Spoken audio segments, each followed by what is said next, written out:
Hello all, and welcome back to Nuanced History. Today marks our first topical video, which I originally intended to be a response to Metatron. However, I decided I needed to get some better references first, so I'll come back and cover that topic at another time. Today I wanted to talk about something I get asked about quite often, individual combat in the Roman world.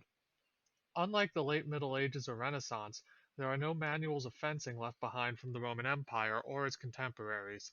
Instead, we only have a handful of literary references and artwork of soldiers in combat with which to develop hypotheses for how the Romans fought. But we can use our understanding of later fencing systems as a framework for understanding how the Romans both thought about fighting and what their fencing might have been like. This video will be the first in a multi-part series exploring Roman fencing, in both the literature, art, and in hypothetical experiments. I'll be using English translations for this video, but I've checked the original language in these myself, and all of these primary source authors are free online at Lacus Curtius or Perseus, or can be downloaded via LibGen, so you can check the original source material yourself if you'd like. Furthermore, I want to clarify that my pronunciations will be based on what I learned in undergraduate Latin, and so likely will be incorrect in some places, especially with ancient or medieval Greek. This is something I am working on. Fencing in the Greco-Roman world started as an art form sometime before the mid-4th century BC, and may possibly be as old as the 6th century BC. It may have originated in Manettia, but there is significant debate.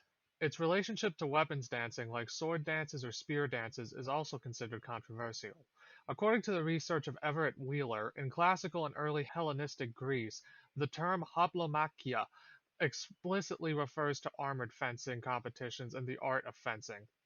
This is differentiated from monomachia, which are judicial duels or heroic duels, and dancing, including marching dances or other military adjacent dances, that taught coordination as a unit.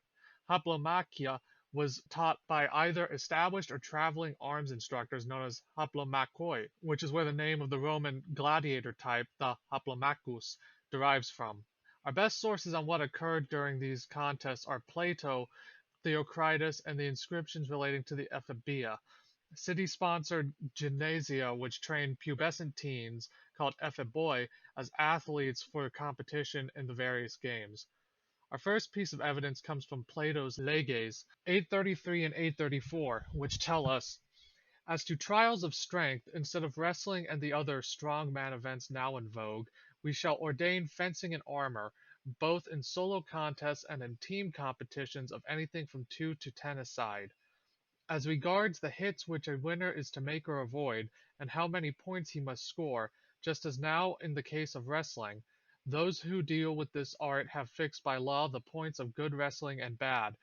So likewise we must summon the experts in fencing under arms, and bid them help us to draw up laws by which to decipher the proper winner in such fights, what he must do and what he must avoid, and similarly the rules for determining the loser. This passage gives a significant amount of information regarding contests of Hoplomachia. The contest was performed in armor, and there were both individual duels and team duels of between 2 to 10 persons per team. It also tells us that, like in ancient Greco-Roman wrestling, there were both legal and illegal strikes and techniques, which, like in modern HEMA, were set by the Hoplomachoi presiding as judges.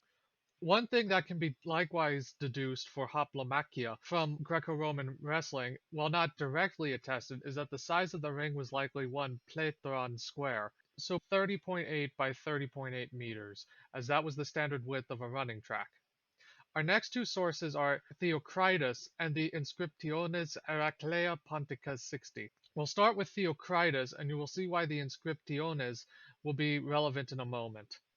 Theocritus Ideals 24, line 125 states, and how to abide the cut and thrust of the sword, or to lunge lance in rest and shield swung over back. Here, according to Apollodorus, Heracles is learning the art of Hoplomachia from Castor. According to Wheeler, Theocritus implies that Heracles is learning how to fend off sword thrusts with the spear rather than it being a dual wielding swords. The Inscriptiones Heraclea Pontica 60 give a list of victors in the Ephebiaic Games, and list the competitions of several of these individuals, which include Aspidi kai Dorati, or shield and spear. The evidence as a whole points towards classical Greek Hoplomachia being explicitly a contest of spear fencing, and while it seems some sort of fencing with the sword existed, it was likely not a part of the formal system called Hoplomachia. The traditions of Hoplomachia are kept alive and evolve thanks to the aforementioned ephebia, which survive into the mid-4th century AD in the Roman Empire. But it also changes and evolves. Contests of monomachia are recorded at ancient Greek funerals, and in the Roman world, these funeral duels would evolve into gladiatorial combat, which is sometimes referred to as monomachia or hoplomachia. Athenaeus Deipnosophists 154d and 155 BFF uses the terms monomachia and hoplomachia to refer to gladiatorial contests and types of martial dances possibly associated with the Manetaeans by his time, although originally unrelated to hoplomachia. Vegetius, a Roman military author writing probably under the reign of Theodosius or Valentinian III, and notorious for garbling the military writings of dozens of previous authors, many of whom are otherwise now lost, is one of the best sources on Roman-era military training. Vegetius writes too much on the training of individual military recruits to include it all in this video, but the primary passages we will look at start with 1.13, which states, "Further, the recruit must be taught the type of drill known as armatura, handed down by the drill masters capidoctoribus. This practice even partly survives, for it is well known that even now armaturae fight better than the rest in all battles. Hence it should be appreciated how much better is a trained soldier than an untrained, when armaturae, whatever their proficiency, outstrip the rest of their comrades in the art of warfare. The discipline of training was so strictly maintained by our ancestors that weapons instructors, doctores armorum, were rewarded with double pay, and soldiers inadequately proficient in this mock battle were forced to accept barley instead of wheat. Wheaten rations were not restored to them until they had shown by giving demonstrations in front of the prefect of the legion, tribunes, and senior officers that they had completed all that was contained in the military art." Then there's passage 2.23, which states, "Armatura, which is displayed on the festal days in the circus, used to be learned not just by the armaturae under the drill master capidoctore, but by all ordinary soldiers alike in daily practice. For speed is acquired through bodily exercise itself, and also the skill to strike the enemy, whilst covering oneself, especially in close quarters sword fighting. Gladiis comminus dimicabant. What is more, they learn how to keep ranks and follow their ensign through such complicated evolutions in the mock battle itself." And finally, 3.23, which states, when it comes to comminus, that is, hand-to-hand fighting, Vegetius makes it clear that the Roman practice of armatura was a defined drill, not fencing, which he calls comminus, a word which was traditionally an adverb to describe fighting, but is used as a noun by Vegetius.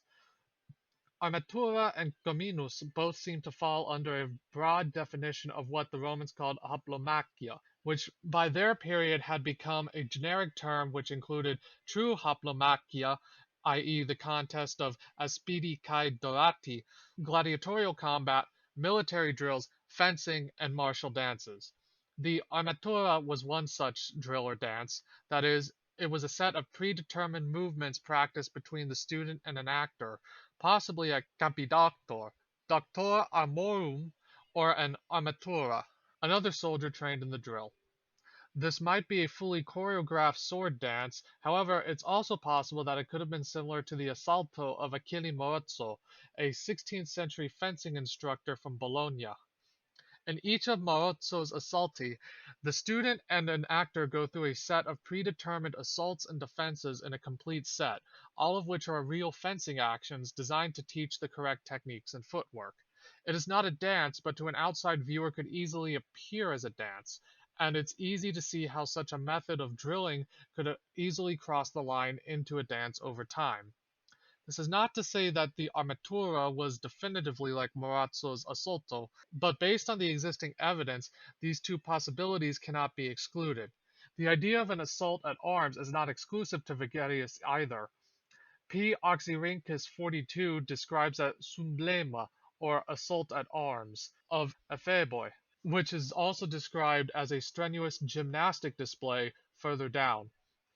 In fact, the two are probably related, if not the same, as Vegetius claims that the tradition of armatura partly survives, and it's likely he is referring to the slow death of the Ephebia over the course of the mid-3rd to mid-4th centuries.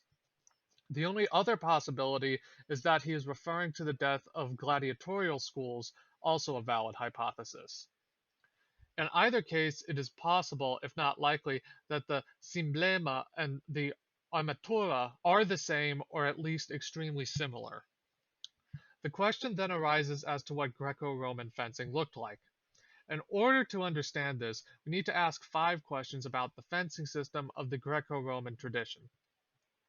The first is, does the system have opinions on how people move and hold their bodies? Can a purported teacher of this system say, you did the right movement, but you did it wrong? Does the system have opinions about what people should perceive or focus on during a fight? This is the second question we must ask. The third question is, relatedly, does the system have opinions about what people should be thinking about during a fight? Fourth, does the system have a tactical philosophical component that describes what people should do in response to specified stimuli, and what people should not do in response to specified stimuli, or which stimuli should be ignored? And finally, is the above complete enough to cover all the situations that one could encounter in the context in which the system is supposed to be used? These questions come from my fencing instructor, Eric Lowe, who is an expert in multiple Renaissance fencing systems. Understanding how people thought about fighting is essential to understanding their fighting, which is why we must ask these same questions when exploring the nature of Hoplomachia or Gominus. Let's look at the Greeks and the Romans separately, since it's important to note that while related, their two fencing systems are distinct. The passages already provided earlier in this video can largely answer the questions on their own for the ancient Greeks. If we look at what the primary sources like Plato say about ancient Greek wrestling and pankration, that is, mixed martial arts, Plato's leges make it clear that these arts judged form and movement as well as actions. We can apply this same logic to the Greek system of Hoplomachia, as Plato himself states that it should be judged like wrestling, and by extension, pankration. Clearly, competitions of Hoplomachia had instructors who could not only set rules and score hits, but were also supposed to judge movement and form as well. Questions 2, 3, and 4 are harder to gauge, since primary sources tend to draw heavily on Homer, mythology, or other tales of heroic combat.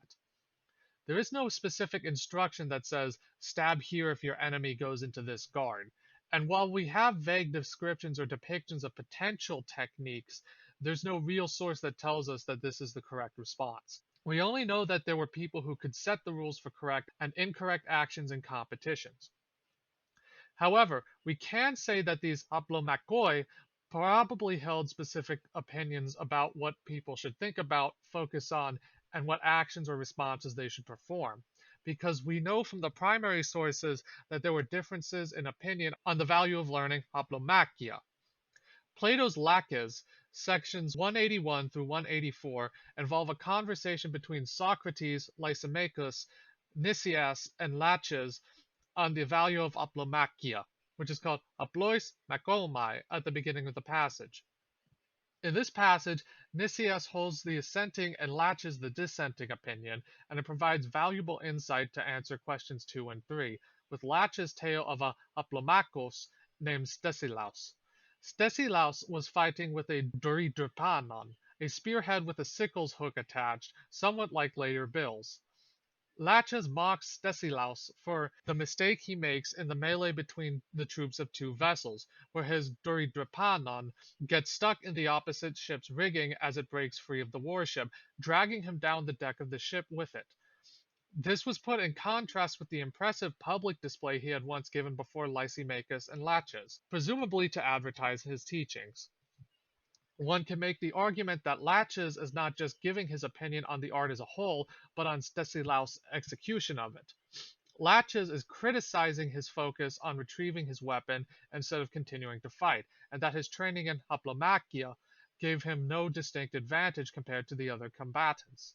But Laches states, more relevantly, that Hoplomachia makes a cowardly man think rashly, and that a brave man simply opens himself to criticism for making errors in his alleged skill in fencing. Nicias has a differing opinion, arguing that while Hoplomachia is of limited use in a battle line, that no man who had knowledge of the art had yet to be defeated by a man who did not in the retreat of one side or another, at least when engaging only one opponent, which he also specifies.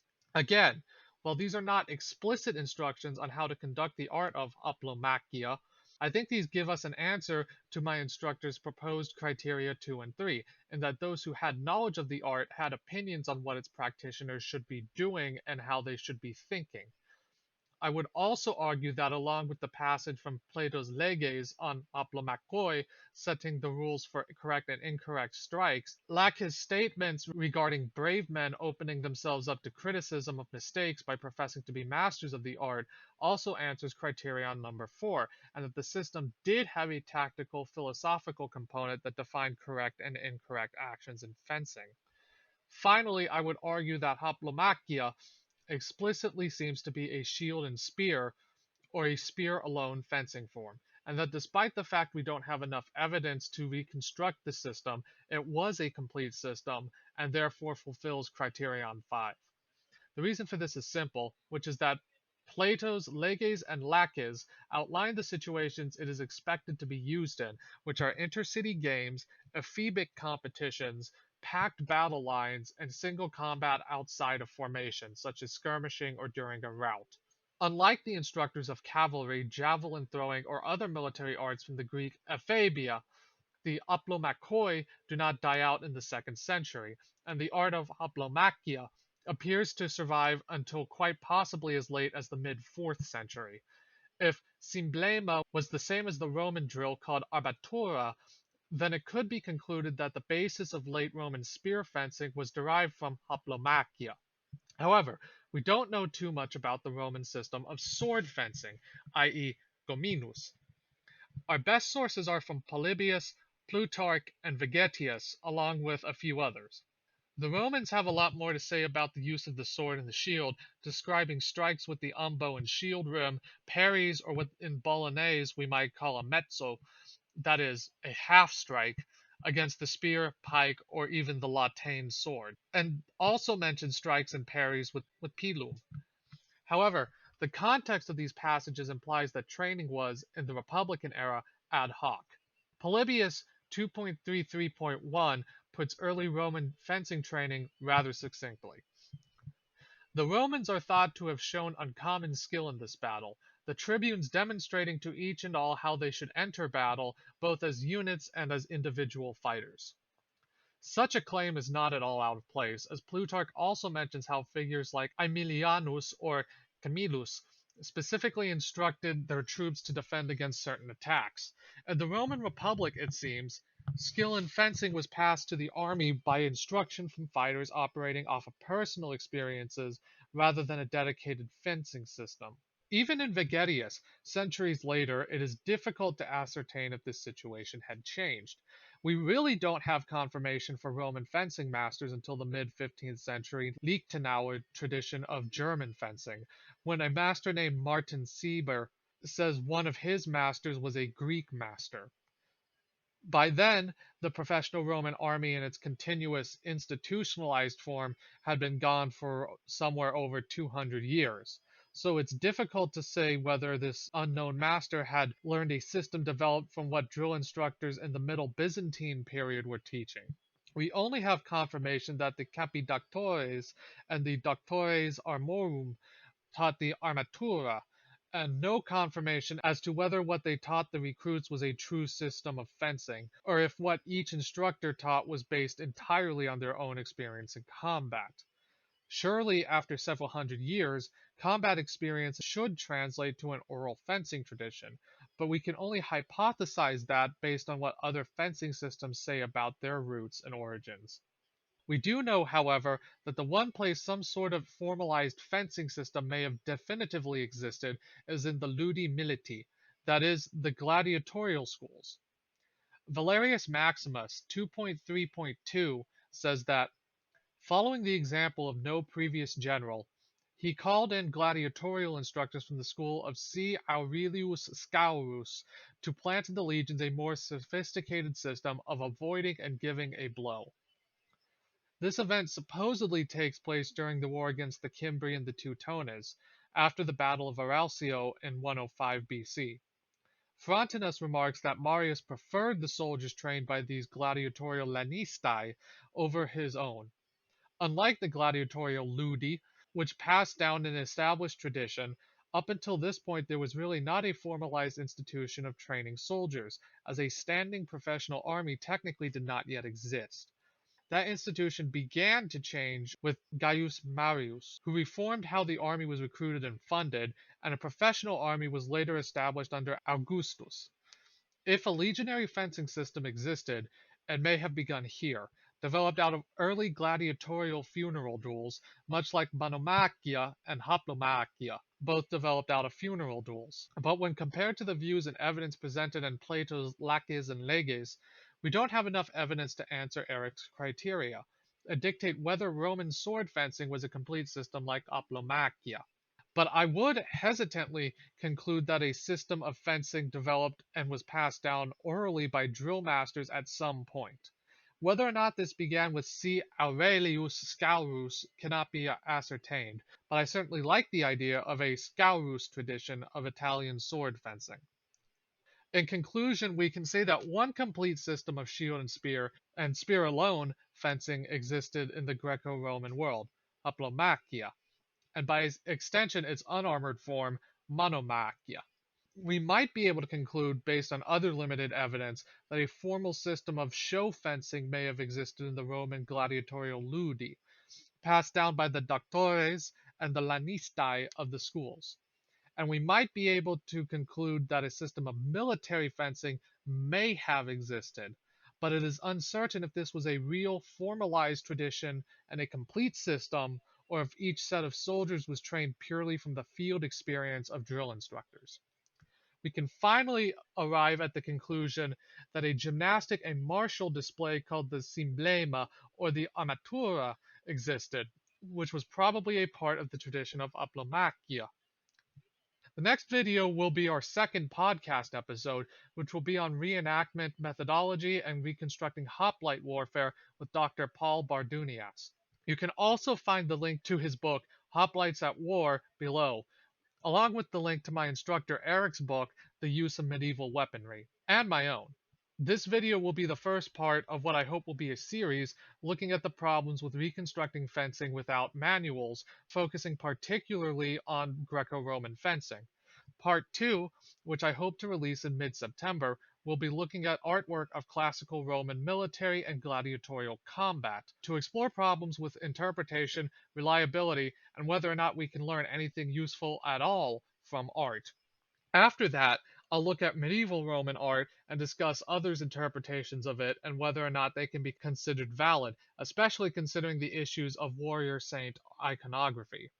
I hope to get a GoPro or camera or something by the time that video is uploaded, so I can start commenting on this with video demonstrations of what people claim to see in art, and therefore can comment on aspects like biomechanics or compare it to real fencing systems to explore the validity of these interpretations that way as well. Until then, we'll have a lineup of topical videos in development, as well as 2 more podcast episodes after our interview with Dr. Bardunias. If you want to check out more of what I do in the meantime, or get early access to scripts and footage, you can subscribe to Romaios below. You can also follow my fencing group Swordwind on Facebook, link below, for footage of real reconstructed 16th century Bolognese fencing techniques. Thank you all for listening, and I'll see you next time here on Nuanced History.